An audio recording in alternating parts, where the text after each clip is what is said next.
Imagine having like a crystal ball for your investments, knowing exactly which bit of the economy is about to boom, which part's going to stall out. This whole promise of sector rotation, it sounds a lot like that, doesn't it? The idea you can just perfectly time your money with the ups and downs of the economy, grabbing those gains just when they happen. But is it really a solid path to beating the market? Or is it maybe more of an illusion, something that sounds great but is really hard to pull off? Yeah, that's a really powerful way to put it. And it really gets right to the heart of this sector rotation ideas, this notion that you can actively shift your portfolio around, move your money between different industries, tech, healthcare, energy, financials, whatever, because you think you know which ones are set up best for what's happening in the economy right now. It's basically a type of market timing, isn't it? But focus just on sectors. And that's exactly what we're diving into today. Industry rotation. Is it a workable strategy for U.S. investors? Right. And the basic idea, it feels really intuitive. Different parts of the economy just react differently when things speed up or slow down overall. Makes sense. When the economy's picking up, some businesses just thrive. When it's slowing, others are maybe more stable. So for this deep dive, we've gathered quite a bit of material. We've got some heavy-duty academic research looking at decades of U.S. market data. And we've also got more recent stuff, commentary talking about the sector shifts happening, well, pretty much right now as things played out in early 2025. Yeah, and our goal here is really to pull all of that together for you. We want to break down the theory, matching sectors to the business cycle. Then we need to square that theory with what the actual historical data says happened. We'll look at the recent example of the rotation we've just seen play out, and ultimately kind of use all these pieces to figure out, does this strategy really give you an edge? Or are the real world problems just too big to overcome consistently? This whole deep dive, it's about trying to cut through all that noise and get to the essential insights for you. Okay, let's do it. Let's unpack this. Maybe start with the basics. Lay out the theory first. What exactly is sector rotation, and how does it link up with this idea of the business cycle? Okay, so fundamentally, sector rotation is an active investment strategy. It's not just building a diversified portfolio and sitting on it. No, someone doing sector rotation is trying to predict which specific sectors or industries are probably going to do best in the, let's say, near future. And then they concentrate their money there, pulling back from the sectors they think will lag behind. The whole point is trying to get better returns than the overall market by being in the right place at the right time. And the right time is determined by where we are in the business cycle. That's the timing mechanism. Pretty much, yeah. That's the core belief, that different economic weather favors different kinds of businesses. A company selling, say, basic necessities might hold up okay in a recession because people still need that stuff. But a company selling luxury cars or big industrial machines, they probably need a booming economy, right? When people and businesses feel confident and are spending, the strategy assumes these links are predictable enough that you can actually profit from them. Okay, so the theory maps specific sectors to different phases of the economic cycle.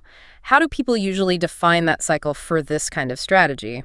Well, for looking back historically, and sometimes for building models, there's the National Bureau of Economic Research, the NBER. They're the official scorekeepers, you could say. They declare the start and end dates of U.S. recessions based on a whole bunch of economic data. So they define the big picture, expansion, contraction.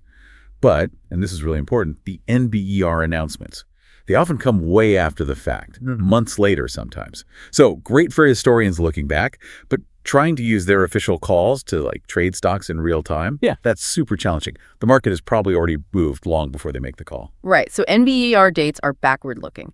Not much help for today's decisions, which is why these popular sector rotation models often use a more detailed breakdown of the cycle. Exactly. The NBER gives you the big swings, expansion and recession. But investors often use a more fine-grained model, typically breaking the cycle into 5 stages. This makes sense because historically, expansions last a lot longer than recessions. If you look at the data, say from 1948 to 2018 here in the U.S., expansions averaged around 5 years. Recessions, much shorter, maybe 10 months on average. So that 5-stage model lets you be a bit more specific about what might be happening during those long expansion periods. And within that 5-stage model, there's this conventional wisdom, right? A popular belief about which sectors are supposed to lead in each phase. What does that map look like? It's almost like a playbook people follow. It really is treated like a playbook sometimes, yeah. It gets cited a lot in investment strategy discussions.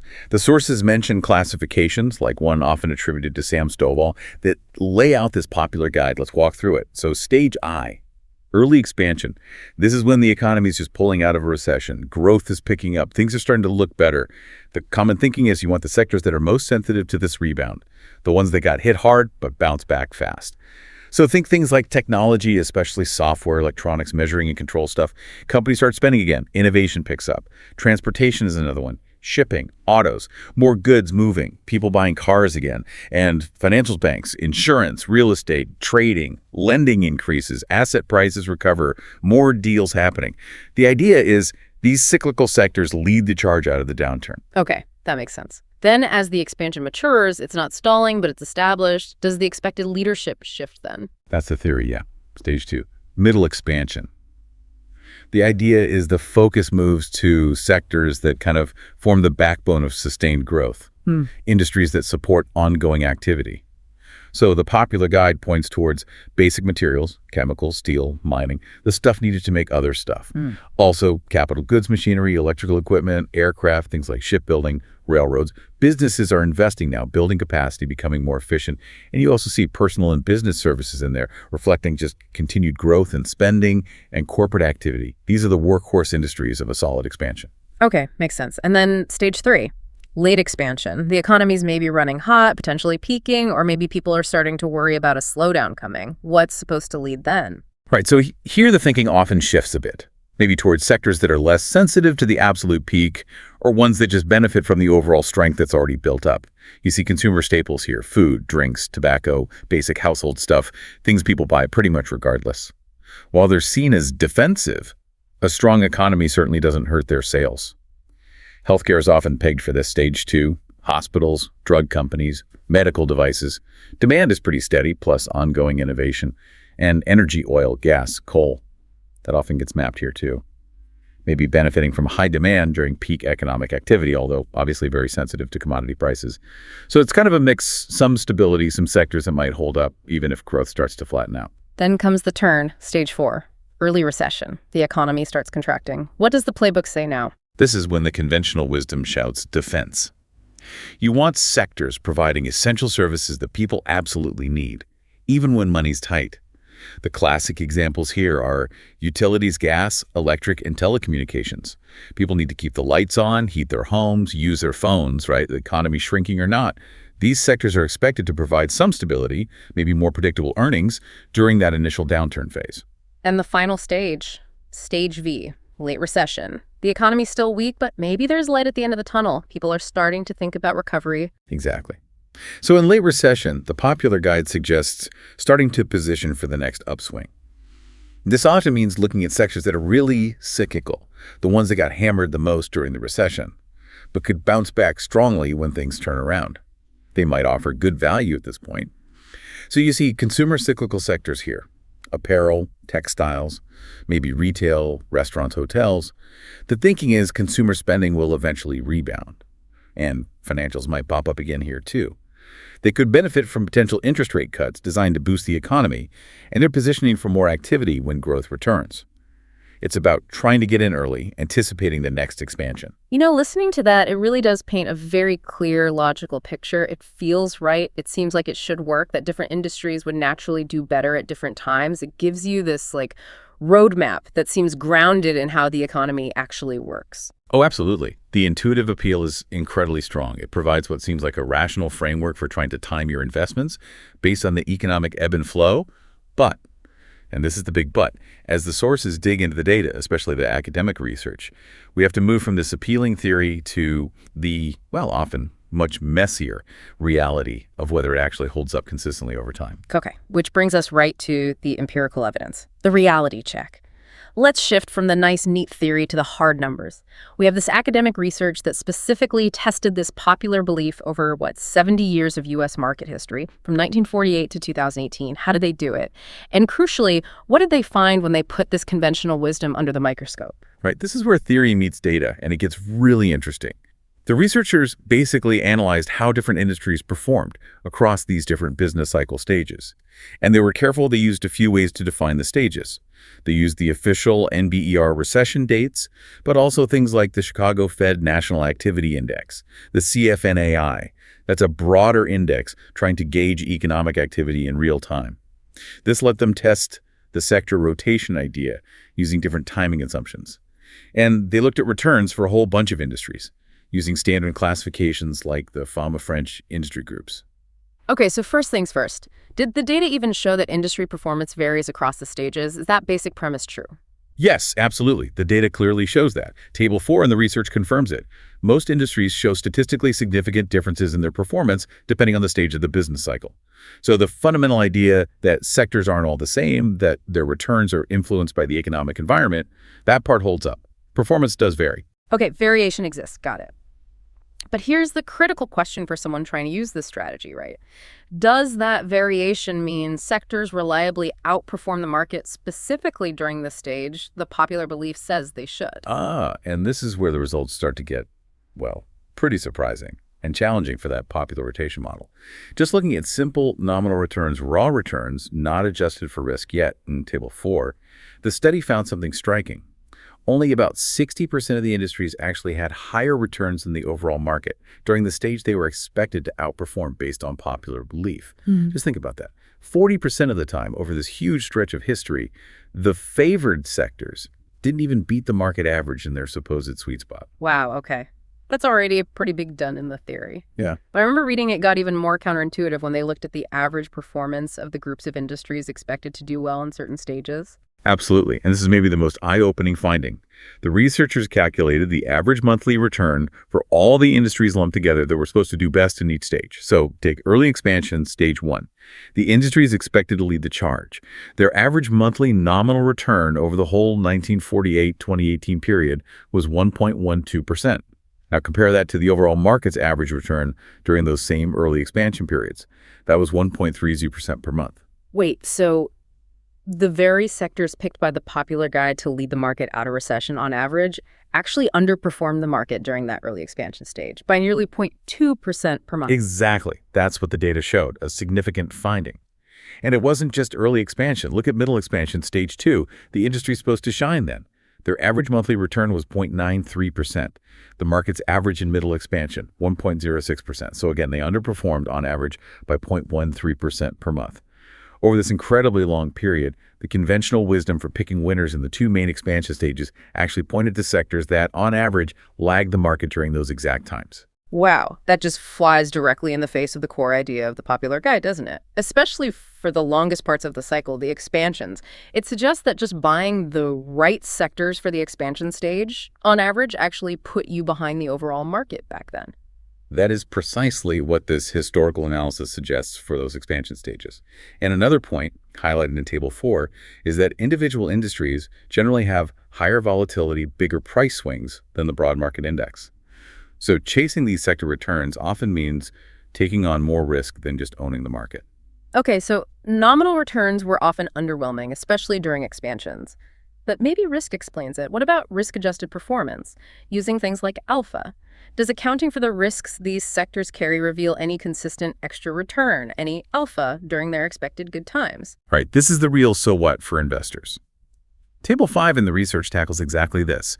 They use several risk-adjusted metrics. Jensen's alpha, the Fama-French 3-factor alpha, which looks at market size and value risks, and the Carhart 4-factor alpha, adding momentum. These models try to figure out if a sector is delivering returns above and beyond what you'd expect, just given its exposure to these well-known systematic risks. And the results here were even less supportive of the popular sector rotation strategy. Yeah, significantly less. The research found very little evidence of statistically significant risk-adjusted outperformance. So positive alphas that were strong and consistent enough to look like real skill, not just luck. Just looking at simple excess returns over the market in Table 5, only 7 out of 48 industries showed statistically significant positive results in their expected stage over the whole period. That's not many. And when they applied the more rigorous Fama-French and Carhart models, which check if the returns are just payment for taking on specific risks, like being small cap or value-oriented, the number of industries showing significant positive alpha in their expected stage, it dropped even lower. Okay, so let me make sure I understand this. The data shows performance varies, yes. But it's not showing that this variation consistently translates into reliable, risk-adjusted extra returns in the specific stages predicted by the popular models.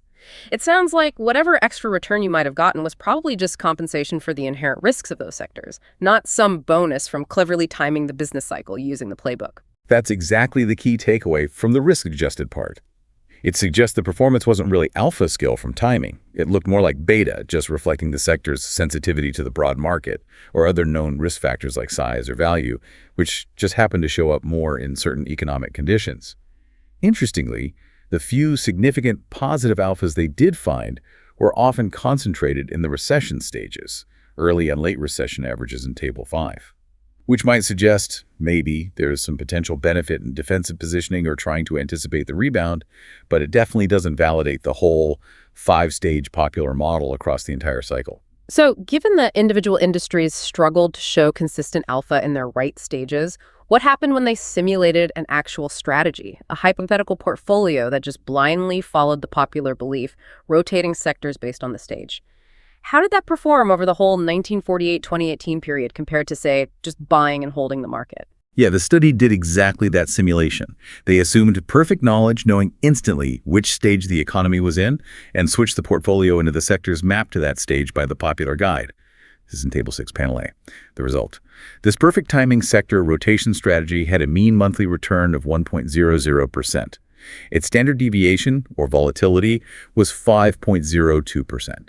Now compare that to the overall market, 0.89% mean monthly return, but with lower volatility, 4.23%. Okay, so a tiny bit higher average return on paper with perfect timing, but noticeably more bumpy, more volatile. Correct. And when you calculate the Sharpe ratio, which measures return per unit of risk, so higher is better, the market had a Sharpe ratio of 0.21. The popular sector rotation strategy, slightly lower at 0.20. This suggests that tiny bit of extra return you got, even with perfect timing, wasn't actually enough to compensate you for the extra risk you took on compared to just holding the market index. And how did it compare to just the simpler market timing strategy, like just being in stocks during expansions and switching to cash during recessions, again, assuming perfect timing? That simpler timing strategy fully invested in stocks during NBER expansions, fully in cash, like T-bills, during NBER recessions, also assuming perfect real-time knowledge, actually did better in their simulation. It generated a mean monthly return of 1.04%, had even lower volatility, 3.99% standard deviation, and a higher Sharpe ratio, 0.26, than both the market and the popular sector rotation strategy. This is a really crucial finding. Even with the fantasy of perfect foresight, a much simpler timing strategy, stocks versus cash, beat the sector rotation approach based on popular beliefs. Man, that really drives home the practical problems, doesn't it? The theoretical edge of sector rotation, even if you could capture it perfectly, seems razor thin and maybe not even worth the extra risk. Exactly. And the study really hammered this point home when they looked at real-world frictions, which is in Table 7. They found that the tiny theoretical outperformance of the popular sector rotation over buy and hold with perfect timing was just 0.11% per month. That's a really small edge to start with. And that tiny edge, it vanished or even turned into underperformance as soon as they factored in realistic transaction costs, the cost of actually trading between sectors. Plus, if the timing was even slightly off, say you missed the turn of the cycle by just a month or two, the performance also tanked quickly, often falling below just buying and holding. The simpler market timing, stocks versus cash, had a slightly bigger theoretical edge, 0.15% monthly, with perfect timing, making it a bit more robust to mistiming, but still vulnerable to costs. Okay, so the bottom line from the empirical evidence, looking back over 70 years, is a pretty strong reality check for this appealing theory of rotating sectors based on popular business cycle models. Sectors do perform differently, yes, but reliably turning that into market-beating returns through timing, it's been extremely hard historically. The small potential benefit seems easily swamped by real-world stuff like trading costs and just how incredibly hard it is to get the timing exactly right. That's really the synthesis, yeah. The research strongly suggests that the consistent, reliable alpha, the extra return from skill, just hasn't been there over the long haul for timing sectors, according to that popular playbook. And they really kicked the tires on this. It wasn't just one model or one set of industries. They checked using different ways of grouping industries, like the broader 10 sector or 23 industry GICS classifications, Table 6, Panel B. Same story. The popular rotation strategies didn't perform significantly better, or sometimes performed worse. They even tried using a more sophisticated economic indicator, the CFNAI index, to try and time the 5 stages more objectively. But that strategy actually underperformed the market quite a bit. It's 0.73% S is 0.89% monthly return, Table 6, Panel C. And one last thing they looked at, if one sector's performance could reliably predict another's, Figure 5, the results looked pretty much like random chance, no predictable domino effect in sector leadership. Okay, let's just process that for a second. The academic view, based on a huge amount of data, is pretty clear. While sector performance does vary with the economy, trying to use standard models to time those shifts for consistent extra profit has historically been, well, largely ineffective once you account for risk and costs. It really seems the market is just way more complex, maybe more efficient than those simple models assume. That's the critical takeaway from the historical data, I think. That straightforward, intuitive story of Sector A wins in Stage 1, Sector B in Stage 2. It just hasn't consistently played out in a way that generates reliable, risk-adjusted profits for investors trying to trade on it over the long run. The signals are noisy, the timing is incredibly difficult, and the costs really matter. Okay, so having absorbed that powerful historical perspective, let's pivot to what's been happening much more recently, because the market never stands still, right? And for a few years leading up to 2025, we had this incredible situation where gains were really concentrated in one specific area. Growth stocks, especially those massive tech companies, the Magnificent Seven. Absolutely. That period was really defined by that concentration. A relatively small handful of giant tech and growth stocks were just driving the bus for the whole market. I mean, just look at 2024 U.S. tech stocks returned something like 36%. That's huge. And it accounted for a disproportionate amount of the S&P 500's overall gain, if you happen to be loaded up on those few names that you feel like a genius. But then, and this is where it gets really interesting for our discussion today, as we got into 2025, things started to shift. We began seeing a very real, tangible example of sector and style rotation happening right in front of us. By early March 2025, the numbers were pretty stark, weren't they? Showing a real change in leadership. Oh, definitely stark. The year-to-date figures around March 6, 2025 showed this clear split. The NASDAQ, which is packed with those big tech and growth names, was actually down over 6% for the year so far. Now contrast that with the Russell 1000 Value Index representing value stocks. That was up almost 1.9%. And maybe even more telling, international stocks using the MSCI EAFE index as a proxy were up a huge 11.2% in just over 2 months. Wow, that is a massive difference in performance over a pretty short period. It really highlights how quickly the market's focus can shift, a really powerful recent example of capital moving around. It really is. It shows leadership isn't set in stone. In early 2025, the sectors driving the market weren't those familiar tech giants. We saw areas like financial services, energy, industrial sectors, often seen as more value-oriented or tied to the traditional economy. They started to outperform high-growth tech. That's a really noticeable rotation away from where the leadership had been so concentrated. And actually, thinking back to 2024, even while tech was grabbing headlines, some of these other areas were already showing strength, weren't they? Financials were up over 30%, communication services over 34%, even utilities had a decent bounce back, maybe hinting that the market was already broadening out a bit before the big 2025 shift. That's a really key observation. This shift didn't just appear out of nowhere in January 2025. It was kind of foreshadowed by improving market breadth, starting in the second half of 2024. Remember how for a while it felt like all the S&P 500 gains came from just those Magnificent Seven? Well, by late 2024, their contribution to the index's total gain had dropped quite significantly. That meant a wider range of stocks across different sectors were actually starting to participate in the rally. The base was getting broader. And why is that improved market breadth considered a good sign? What does it mean for you as an investor watching this? Well, generally, a market rally driven by just a tiny number of mega-cap stocks can feel a bit fragile, maybe less fundamentally sound than one where lots of companies and industries are doing well. So improving breadth often suggests that confidence is spreading beyond just a few perceived winners. It can indicate a healthier market foundation. And for you as an investor, it's a signal that the game might be changing. Success might start requiring more selectivity, more discrimination, as the sources put it, finding opportunities across a wider field rather than just jumping on the bandwagon of a few dominant stocks. It suggests that maybe diversification, after potentially lagging during the concentrated rally, could be starting to become more important again. So what were the main things driving this recent rotation, according to the market commentary we looked at? It seems tightly linked to the shifting economic story and changing expectations. A big one is always the outlook for interest rates. If people start thinking rates might stay higher for longer than previously expected, that can sometimes make value stocks look more attractive relative to growth stocks, whose earnings are further out in the future and get discounted more heavily by higher rates. Or if worries about a recession start to creep up, you might see money flow into classic defensive sectors like consumer staples or healthcare. But then on the other hand, if the job market stays surprisingly strong, like it has been, that supports consumer spending and company profits, which tends to be good for more cyclical sectors. So you get this really complex mix of signals, right? Maybe some signs growth is cooling off, but hey, the jobs market is still really robust. That must create a tricky environment for investors to navigate. Absolutely. It's exactly this mix of signals that leads to these complex, sometimes quite fast, rotations. Investors are constantly trying to position themselves based on these maybe conflicting indicators. They might be hedging against a possible slowdown with some defensives, but they also don't want to completely miss out if the economy manages a soft landing and avoids a bad recession, so they keep some exposure to cyclicals.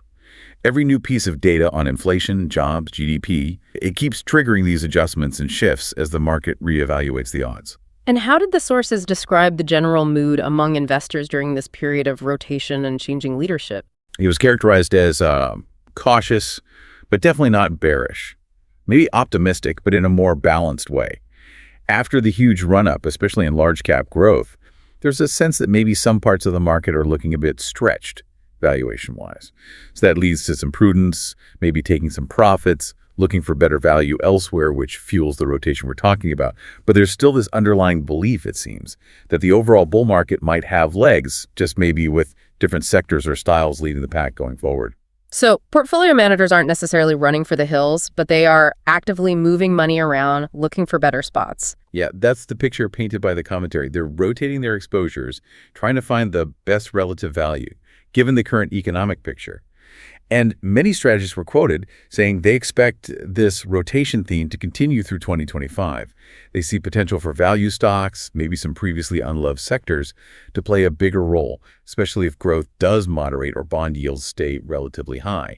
I think commentary from BlackRock specifically mentioned a compelling case for large cap value in this kind of environment. You know, this whole recent rotation story, even though we can see it clearly now, looking back a few months, it really underlines that challenge we talked about from the academic research, just how hard it is to predict the exact timing and extent of these shifts before they happen. It really does. Even when there's a clear theoretical reason linked to the economy changing, knowing precisely when the rotation will kick in, how deep it will go, and which specific stocks or subsectors within those broad categories will actually lead the way, that's incredibly difficult to nail down in real time. So this recent experience in 2025 just reinforces that academic finding. Trying to consistently time markets or sectors based on models, however logical they seem, is a really, really tough proposition. Which kind of brings us to a slightly broader point about just the general complexity and riskiness of finance and investing, even beyond trying to time sectors perfectly.